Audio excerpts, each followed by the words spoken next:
Shalawam. Yeah, about that. I'm live right now. The smoothie's in the fridge. Okay. All right.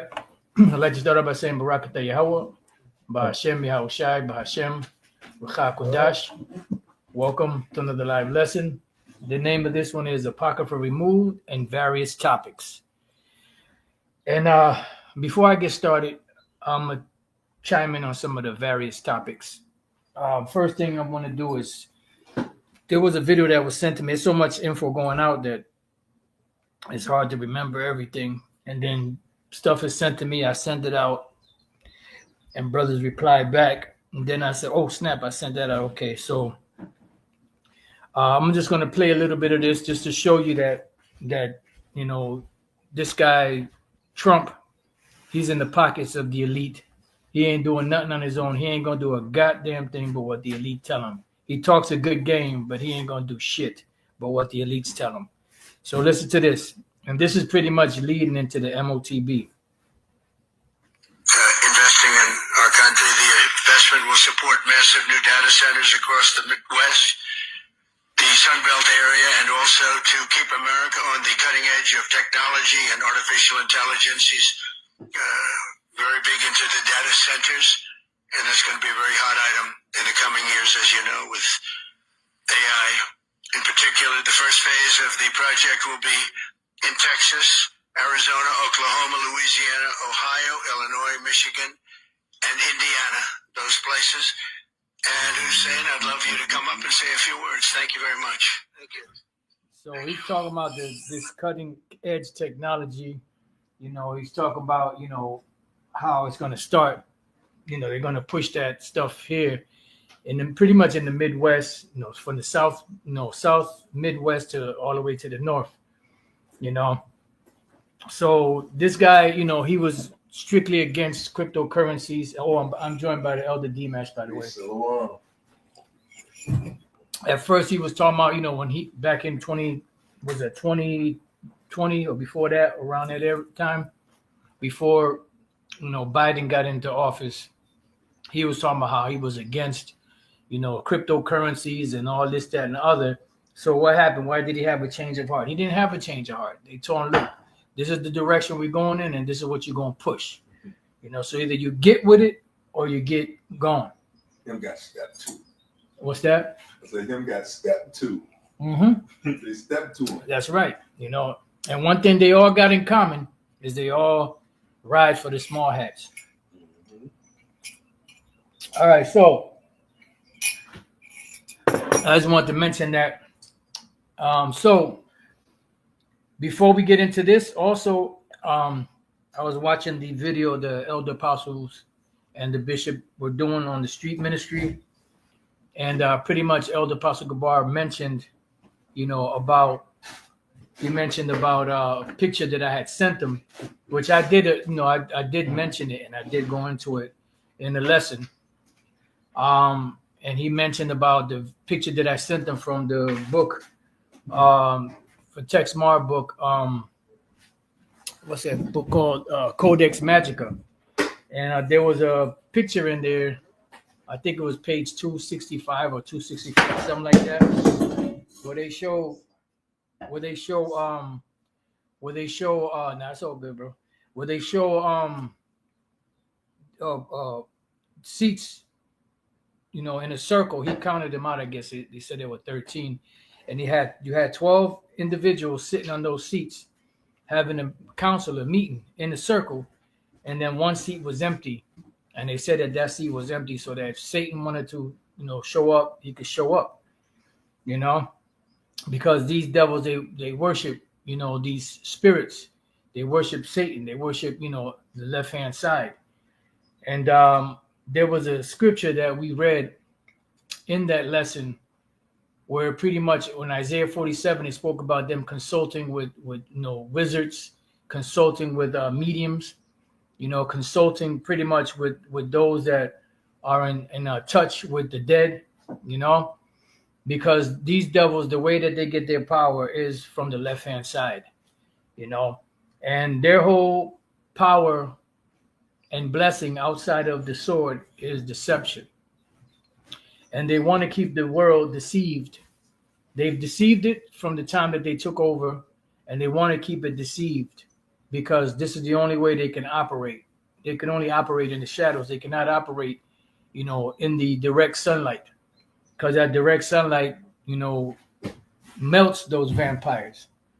Mm-hmm. They can't take the light of the truth, and that's the reason why they're scrambling, trying to eliminate, the Israelites, especially the one Westers, former one Westers, because the truth is heavy from one West that came out from a group of small men to what you see today.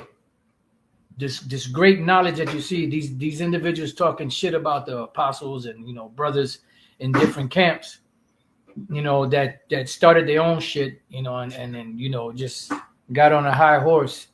They talking all this shit, but when you look at their doctrine is stuff that they learned from one West. They didn't learn that on their own. They're not teaching a Christian doctrine. They're teaching what they learned from one of the former one West camps. All right. And the only way they'll be teaching some Christian shit is if it's one of those Israelite groups that, believe that the nations can be saved or something like that. All right. So one of the deceptions that took place was dealing with this Apocrypha. All right. Now the Apocrypha goes back, they say to roughly 200 BC, from 200 BC to about 100 AD, which is what they call the Common Era. We call it AD, Anno Domini, the year of our Lord. And ever since around the 3rd or the 4th century, when you do the research, there's been a controversy if they should be added to the canon or not. But it wasn't until the English translations, when they first started putting them in the English translations, that eventually they started to pull them out.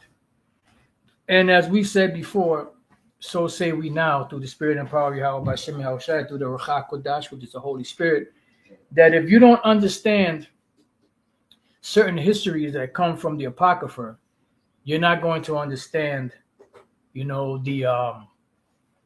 the truth or the true understanding of why the Bible in the New Testament speaks about the Gentiles being saved.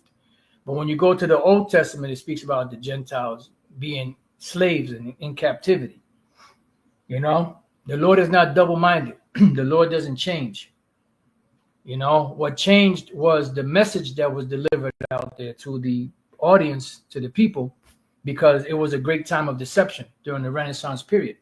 That's why I said that the first thing that they did when they got out of that prison sentence was to deceive the whole world. All right, so I'm going to start off with this scripture, and then when I read a couple of verses, then we're going to get into it. And if you have anything other, Dimash, could bring it out. This is 2nd Ezra chapter 5, verse 1. Nevertheless, it should say, as concerning, not coming. Nevertheless, as concerning the tokens, behold, the day shall come, that they which dwell upon the earth shall be taken in a great number. And we're about to witness that. This society is about to collapse within itself. And we see all of the signs happening right now. We see everything playing out as the Lord said it would play out in these times. Why? Because the prophecies are speaking. It says, and the way of truth shall be hidden. And that's what was happening. That's what happened, from the Renaissance period until now. But now the truth is there's a light being shined on the truth. Matter of fact, let me go here and then we'll come back to it. 2nd Ezra 6:28. As for faith, it shall flourish. Corruption shall be overcome. And the truth, which has been so long without fruit, shall be declared. And that's why we see in the things happening now and the truth coming out. Because we're at the end. And like the Lord told the prophet Daniel, seal up the book and close it until the end. So now that the end is here, now the truth is being exposed because the Lord is pulling back the veil off of the deception that was painted or pushed throughout the four corners of the earth. Absolutely. And now the Israelites are starting to see, and they're starting to wake up and stand up upon their feet and declare to this devil that, that they did wrong and they're doing wrong. and they're about to be judged for it. 2025 being the hopeful year of our deliverance and the judgment and destruction of Esau. So going back to 2 Ezra 5:1, nevertheless, as concerning the tokens, behold, the days shall come that they which dwell upon the earth shall be taken in a great number, and the way of truth shall be hidden, and the land shall be barren of faith. And that's what happened. And also when society breaks down during the time of Jacob's trouble, that's going to be a great time of, a faithless time, especially among Jacob, because they're going to abandon every belief that they ever had in these different churches and in these different, schools of thought and, so-called higher learnings or so-called philosophies that they're into, and they're going to turn directly to the enemy, Esau, for help. So it's going to be a great time of faithlessness. It says, but iniquity shall be increased above that which now thou seest, or that thou hast heard long ago, and the land that thou seest now to have root shall thou see wasted suddenly. And we see that happening. You see, the farmers catching hell. A lot of them, are not doing too good. A lot of them been forced to do certain things that they don't normally want to do, to take money, to get rid of certain vegetation or cattle and stuff, so it's not looking good. Prices are going through the roof. The cost of living is going through the roof. Paying bills is going through the roof. The work environment is not conducive to the times. It's getting harder and harder to find work. People are catching hell and having to decide whether to pay the rent or eat that day. Pay a bill or put gas in their car, to be able to get to work for a shitty paycheck. You want to say something? Hey, especially in Cali right now, people hurt, big hurt. Because a lot of those homes that burned down was all Jake could afford. So now you got a bunch of people that are displaced or living with relatives. Hey, it ain't no peace among Jake, so who knows how long that's gonna last before they in the streets. Yeah. Yeah. So that situation is escalating. They said it was majority of E that lost their house, but some Jake, a lot of Jakes lost their houses too, man. Yeah, I mean, it's supposed to, from what I understand, it's supposed to be like affluent neighborhoods. Mm-hmm. So they were well to do. But nevertheless, they lost it. Mm-hmm. So times are getting hard on the boulevard. So the first thing I want to start off with is this book here. It's a 2-volume book. Volume 1, Volume 2 is written by Rabbi Marvin S. Antleman. It's called To Eliminate the Opiate. And I've read, part of Volume 1, years ago. And this is where I got the info on how the, Bible Destruction Group was the one that destroyed or removed the Apocrypha out of the Bible in 1826. They started their mission in 1776, and 50 years later, 1826, that's when they removed it. All right.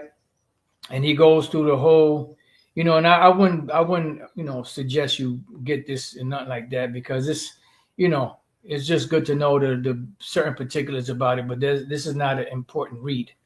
The main important thing that we have is the scriptures, and that's what we should be dealing with. We don't need to be dealing with, all that extra other stuff, unless there is a point or something that you want to make on a particular subject that links it back to the scriptures. All right. So pretty much that's where, the info came from. Now it's crazy because you do have other information that kind of pinpoints that particular date. And I don't know if I have it, in any of this info here, but in the information that I have, But I did read something somewhere where there was a particular, Bible, Bible society that also did the same thing in 1826. And what happened with these individuals was around that time period, that's when they got found out. So they went underground. So the Bible Destruction Group is no more, like Mr. Book and Dark City. Inside joke, But just because that particular group was disbanded doesn't mean that they're not somewhere else, That's what they do. They get found out, they abandon that name, and then go underground and then come up with other names and break up into more and more factions. Just like businesses go out of business. What they do, they get rid of the name, but then the same people start up another business, same type of business with a different name. All right, so this right here is from the Wikipedia. It's the Apocrypha controversy. I'm gonna read a little bit of this just to give you like a synopsis, and you could do your own research. Now, the word Apocrypha itself is a compound word, APO, apple, not apple, the one you eat, but APO, apple, means to send. And then Krypha is where you get the word crypt or crypt, which means hidden. So Apocrypha put together is sent, hidden. Controversy of the 1820s. See, 1820s. Notice in this book, which I mentioned to you, you had the Bible Destruction Group, which disbanded at that time, but just before they got disbanded in 1826, they were successful in removing the Apocrypha out of certain Bibles. And here it says that there was a controversy in the 1820s, right? But it goes back further than that. Was a debate around the British and Foreign Bible Society, and this is the society that we're talking about, and the issue of the inclusion of the Apocrypha in Bibles it printed for Christian missionary work. History. The society did include the Apocrypha in Bibles for use in continental Europe, where it was normal for Protestant as well as Catholic readers to have the text of the Apocryphas prior to 1626. All language Bibles included the Old Testament, the Apocrypha, and the New Testament.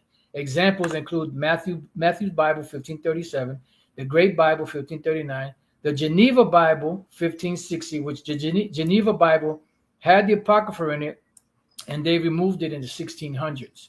It says the Bishop's Bible, 1568. It says, and the King James Bible, 1611. Robert Haldane criticized this policy. You have some? No, you said something about 1826. Yep. I looked it up. I just Googled 1826 Bible Society names. And it says right here, it says in 1826, the British and Foreign Bible Society decided to stop printing the Apocrypha in their Bibles. There you go. Mm-hmm. See? So remember, you had one group, they disbanded, but then they just went into other groups. And what is their purpose? Their purpose is to cast doubt on the Bible. So they're not going to come up and say that they're the satanic versus, a society. Mm-hmm. They're going to show themselves to have something to do with the Bible, just like the Federal Reserve System, right? Yeah, go ahead. It says the British and Foreign Bible Society make the decision after the National Bible Society of Scotland petitioned them not to print the Apocrypha. There you go. And whatever other info you get, Mm-hmm. So we're gonna go. I'm gonna go to this one. So, like I said, if you have anything else, this one here, which I put these in the description box, it says who removed the Apocrypha from the Bible. So we're gonna jump around a little bit in here. We're gonna go to paragraph 1. It says, in the 16th century, Protestant Christianity, the Apocrypha was removed from the Bible. 16th century, that would be the 1500s, I believe. Yep, 1500s. Because it's always, when you go from BC, it's always, that if you say like 2 BC, that's the 200s to 100 or 108 BC. Then if you say the first century BC, that would be from 100 or so to the time when it switched from BC to AD.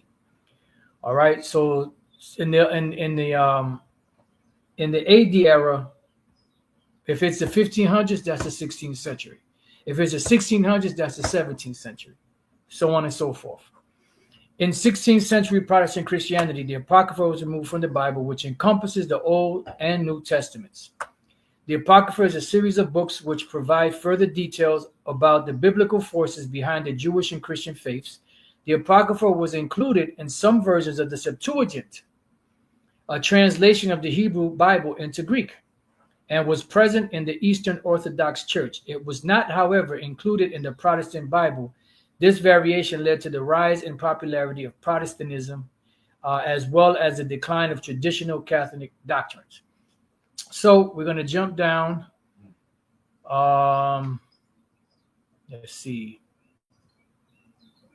Another thing earlier, you said that they said that the Apocrypha was not canon. Yep. What's that word? Canon comes from the Greek word "kain," which means measure. So, but when you read the Apocrypha, it's absolutely authoritative. There's a lot of timepieces and information in the Apocrypha that link the Bible with time. Link timepieces in the Bible together. Con. So it says, I just want to read this part here too. It says, the primary reason behind the removal of the Apocrypha from the Bible was disagreements over the interpretation of application of the apocryphal books. Protestant theologians generally concluded that the Apocrypha was not necessary for understanding the Christian faith, which is not true. It says, since Jesus, which is Yahawashi, had not referenced them or approved them as a necessary reading, which is total nonsense. Get St. John chapter 10 and verse 22. St. John chapter 10 and verse 22. And it was at Jerusalem, Satan, boy, the feast of dedication. Look. Oh my goodness. It was all good. Is your still on? No, it's on. It's just, Satan just, doing his thing.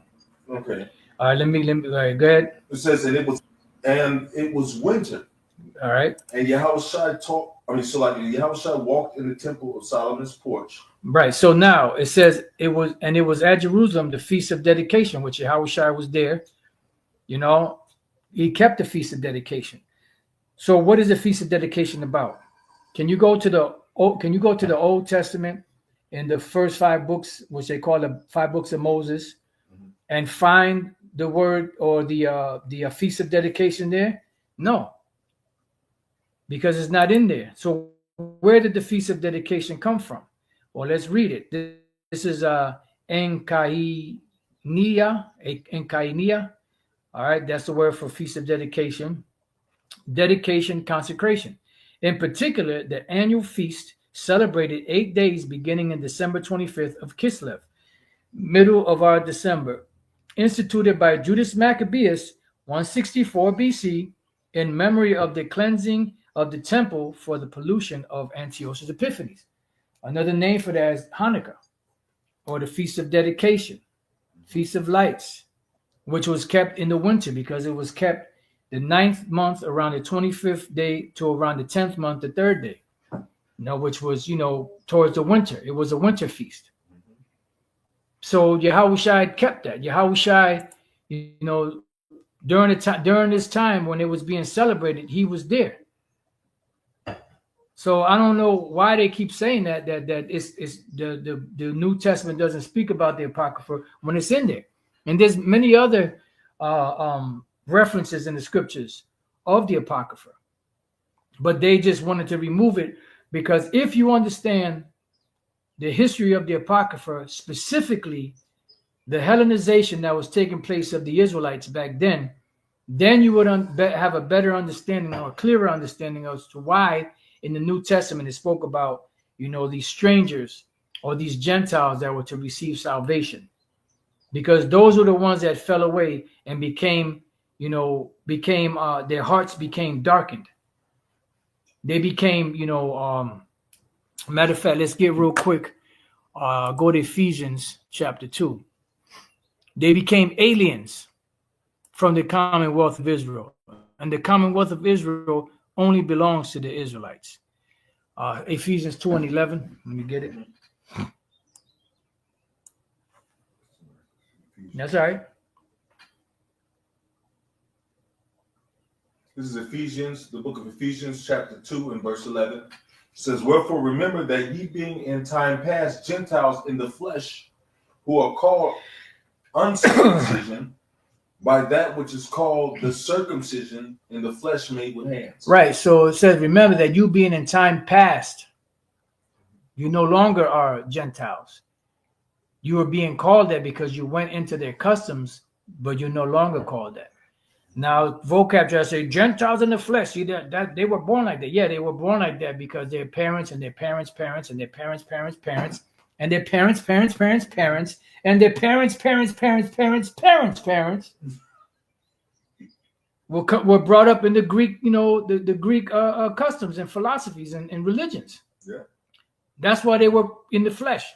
So after a while, the children were not circumcised because it was not allowed. You couldn't call yourself a Jew because it was not allowed.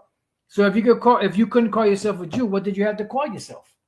By the people that conquered you, Greeks.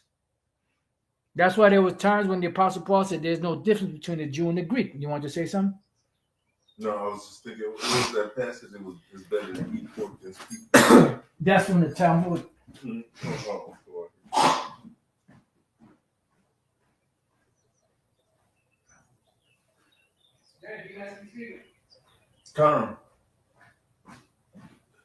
So our people was raised up under these wicked customs, just as they were here in America. They were raised up under these wicked customs, and under to serve other gods, man. In that time, man, until the time where the Lord, started opening their minds up. And that's why they were called heathens. They were called uncircumcised by the ones that were still in Jerusalem. You have to understand, around 164 BC or so, that's when Hanukkah was instituted.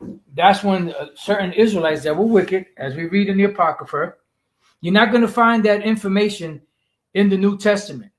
You're not going to find that information in the prophets or in the history or in the books of the law.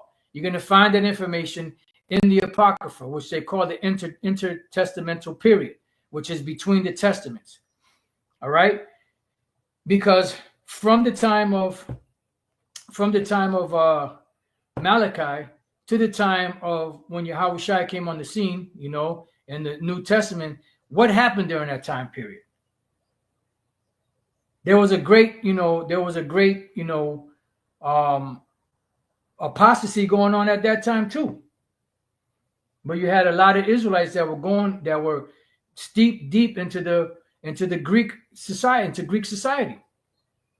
Like for instance, Timothy's father, he was known as a Greek. He was an Israelite that was into the Greek customs, and he preferred the Greek ways over the Israelite ways. He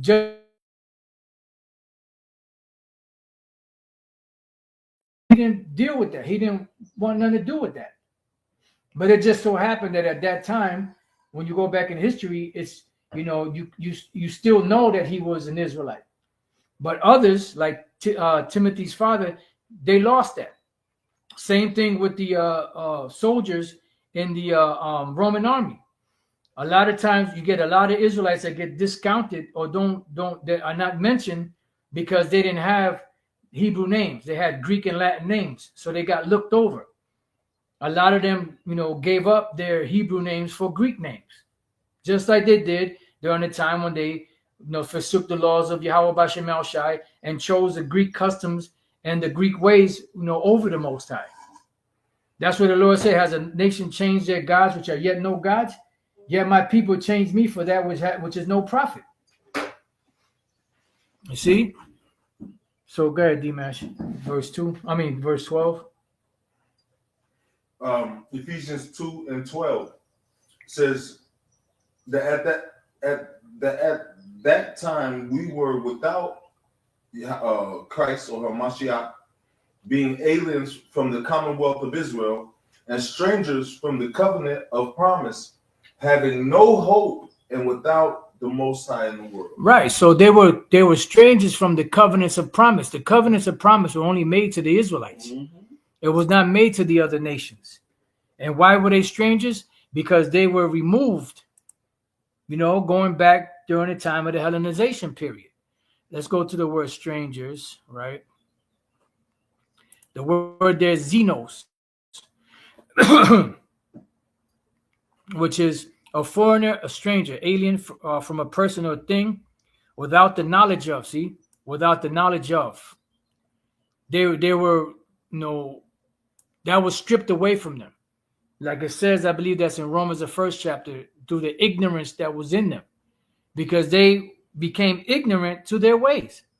Just like today, we always reference when before we woke up to the truth, we were all in the world.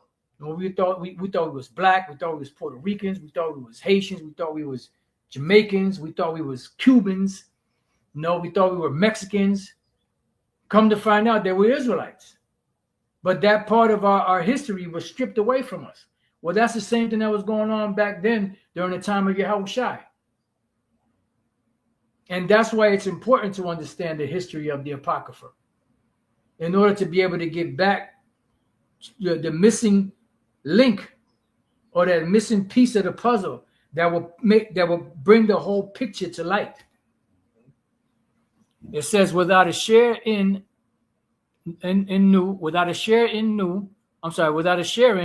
new, unheard of, one who receives and entertains another hospitably. Right, and that, with whom he stays or lodges a host. And that's what you had. You had regular strangers, which were the heathens, the other nations, but then you had strangers that were sojourners, which were the Israelite foreigners.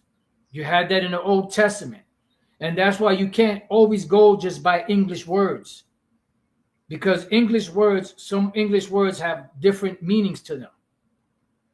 It could be the same word, but it'll have different meanings to it. So how do you distinguish? Well, you have to go back to the original language.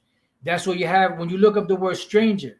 You could do it yourself. You're going to probably get about 3 or 4 different Hebrew words for the word stranger, because there was a distinction between someone that was a sojourning stranger, someone that was an actual heathen stranger. And that's why you have to go back and go into the language to get the full understanding. And with the Apocrypha, that gives us a closure to give us the whole picture of why the New Testament was written. What is this good news? The good gospel means good news. What is the good news? That at one time we were forsaken of the Lord because we forsook him first. Now we have amends back to him. We have a reconciliation back to him because of Yahawashi's great sacrifice. And that's it. All right. So what I'm gonna do, I'm gonna go back to this article. Right.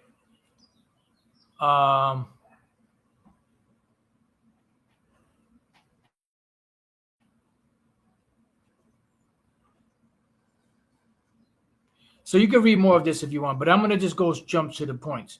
All right. It says the impact of the Apocrypha's removal. The removal of the Apocrypha has had a profound impact on the practice of Christianity in the West. Since the Apocrypha was removed from the Protestant Bible, it has become more difficult. Satan is a mother, because you got this picture here, and the picture keeps popping out at you. This is those scraggly, scrawny, skinny ass Edomite chick. Come on, man. Fuck out of here. It says the removal of the Apocrypha. Satan is a mother, boy.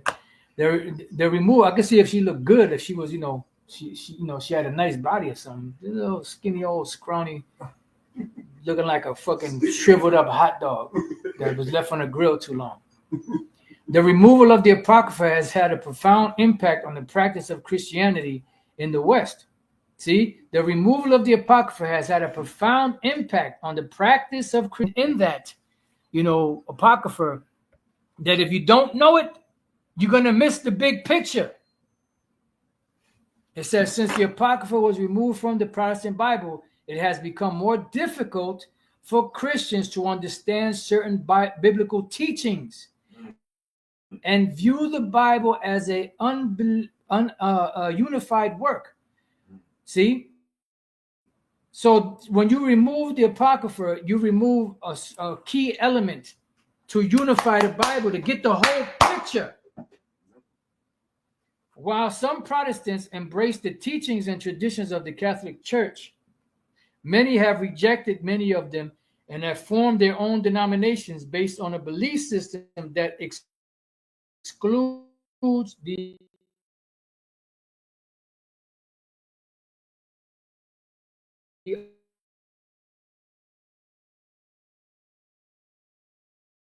Apocrypha. Right? So the removal of the Apocrypha has also led to alternative translations of the Bible being published. Salakia. Many Protestant Bibles are now published without the Apocrypha or with very limited sections of it included. This has made it easier for people to find a Bible that's, theological views. It's about truth. No lies of the truth. No, the Lord told Ezekiel, eat the whole roll.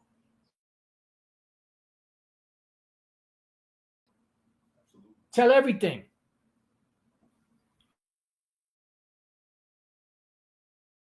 It has also caused all translations contain the same book. Now, let's go to the value of the Apocrypha. Despite the controversy over the Apocrypha, it still provides valuable insight into Jewish or Israelite and Christian history.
It's getting too hot in the kitchen.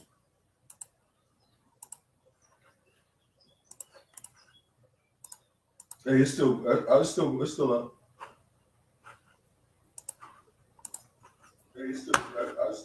up. No, it's just, yeah, it's still up. All right, so where we at, man? Satan trying to do his thing. All right, so I don't know. Hopefully, y'all brothers and sisters heard that. You know, the screen was just black. Anyways, in here it says, in the widest sense, the name embraces all nations, not Jews, that made the language, customs, and learning of the Greeks their own. No, it includes some of the Israelites.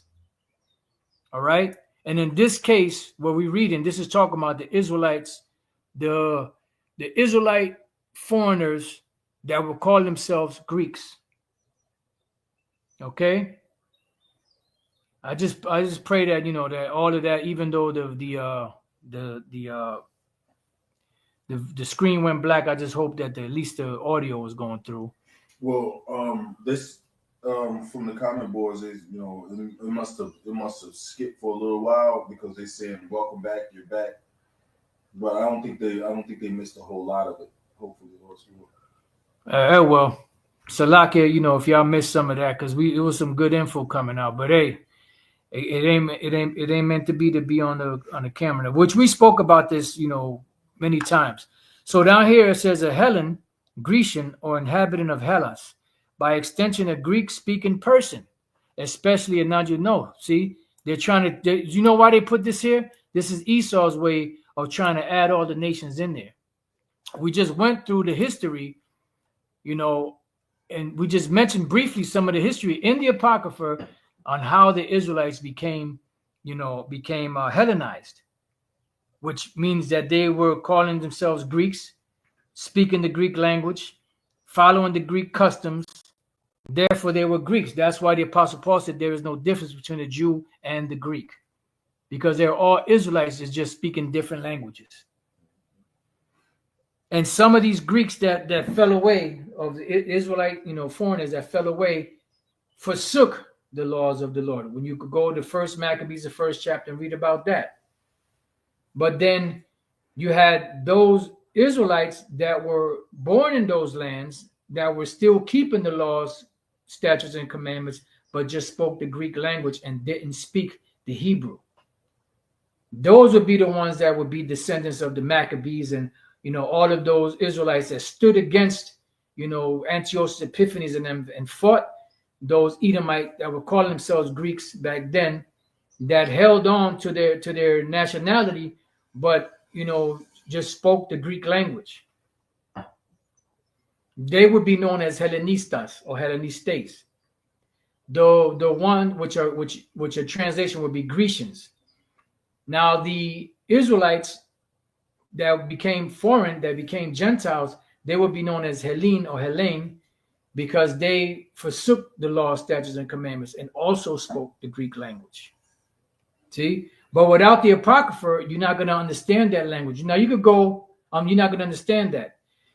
You could go to history and see how the Israelites were Hellenized, but the Apocrypha goes into detail of what was going on and how certain Israelites were wicked and they forsook the law, statutes, and commandments.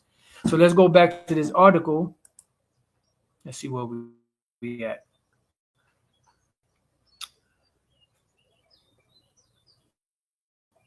I'll read this again.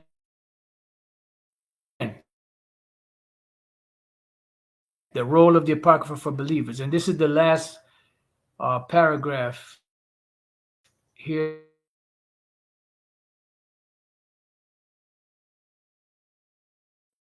I think, let me see. No, it's a little bit more.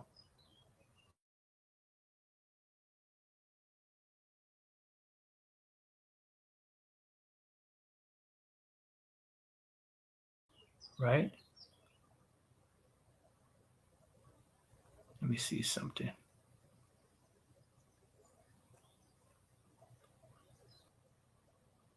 What the hell's going on here?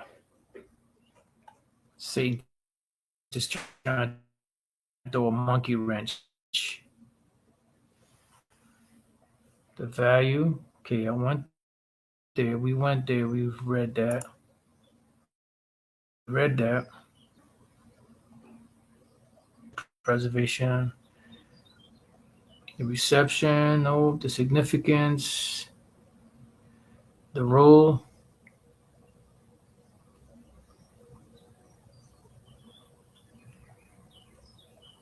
Yeah, it's like I lost my spot here.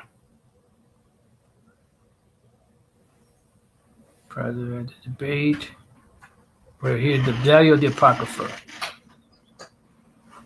Well, let's read Christian history, the books, which is Israelite history. The books of the Apocrypha provide more information about the intertestamental period and the events that which shaped the development of Christianity. Right. And if you don't understand that history in the Apocrypha, you're not going to understand why the Bible says there's no difference between Jew or Greek. No, the reason why the Gentiles in the New Testament, it was said that they were to be saved. The books also provide cultural context for many of the characters and stories found in the Bible, which can assist in understanding some of the more difficult passages. The wisdom contained in many of the books further contributes to the body of knowledge, which is useful for those studying the Bible. So with this, Apocrypha, it ties everything together. And I have one more. Let me see. What's this here? What's this? Okay, this is a history of the English Bible. I'm just going to give you some quick history on it. It says the English Bible timeline. 1384, Wycliffe produces a handwritten English translation of the complete Bible, all 80 books. His translation was from the Latin Vulgate and not from the Greek or Hebrew. So this is 1384. 1455, Gutenberg invents the printing press. Books may now be mass-produced instead of individually handwritten. The first book ever printed in Gutenberg's Bible in Latin. 1525, William Tyndale's New Testament translated from the Greek. This is the first New Testament to be printed in English. 1535, Miles Coverdale's Bible. The first complete Bible to be printed in English language, 80 books, Old Testament and New Testament, including the apocryphal books, which are non-canonical, which that's what they say. 1537, Matthew Bible, the second complete Bible to be printed in English, done by John Thomas Matthew Rogers, 80 books. And when you go to the original King James Version, that also had the Apocrypha in it. You can still get the King James with the Apocrypha in it. 1539, the Great Bible, or Cranmer's Bible, printed, the first English language Bible to be authorized by public use, 80 books. 1560, the Geneva Bible, printed, the first English language Bible to add numbered verses to each chapter, 80 books, which they had the Apocrypha in it. And then in the 1600s, they removed it. 1600, they removed it. 1568, the Bishop's Bible, printed, the Bible of which the King James was of revision, 80 books, as well as a 20% cut and paste from the Geneva Bible. 1609, the Douay-Rheims Old Testament is added to the Reims New Testament of 1582. Catholic 80 Bibles. 80 books. So, you get the idea. So you had a lot of books that had the Apocrypha in it, but eventually they were removed. And let's see, the British Puritans removed the Apocrypha in 1600. That was the Geneva Bible, which when it first was printed, it had the Apocrypha in it. Then it says the British and Foreign Bible Society removed the Apocrypha in 1804, which also the Elder Dimash read some, and I read it myself, that it was also 1826. Then you had the Biblical Destruction Group remove the Apocrypha in 1826. Now, there's an individual by the name of Dr. Lorenzo Lucena. All right? And he, matter of fact, let's see if we can get something on that real quick. Dr. Lorenzo Lucena removes Apocrypha, 1862.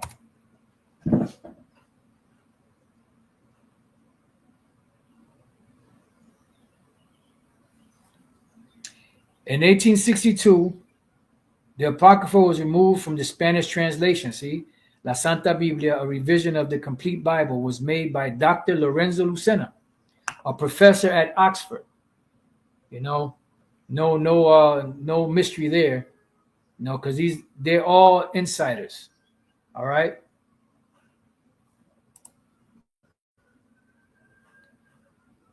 And I don't know if they have a, so he revised the Bible and he took the Apocrypha out of it. That devil. All right. So you got these articles. If you want to look into them, feel free.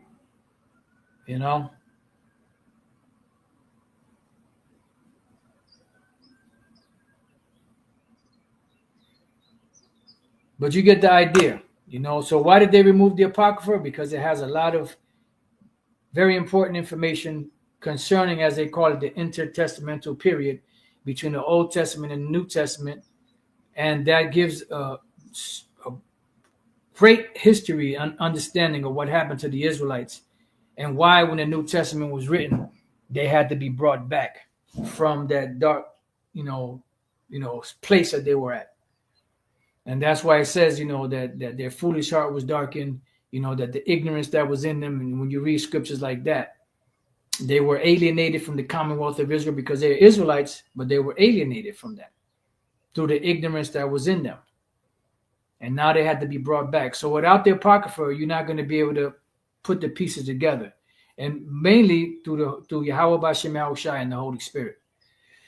So with that, I pray that you brothers and few sisters have been edified. You want to say anything, Elder Dimash? No, sir. To the next time we say Shalawam.